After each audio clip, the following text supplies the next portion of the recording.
لا تعتذر عما فعلت. أقول في سري، أقول لآخر الشخصي: ها هي ذكرياتك كلها مرئية،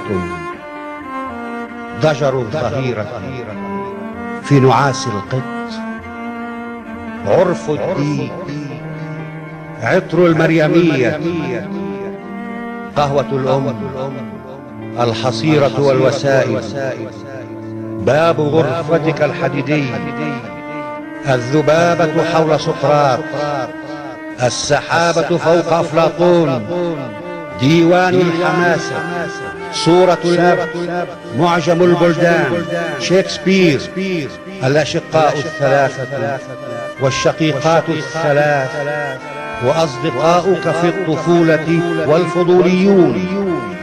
هل هذا هو؟ اختلف الشهود، لعله وكأنه.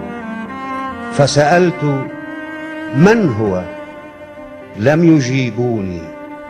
همست لآخري: أهو الذي قد كان أنت أنا؟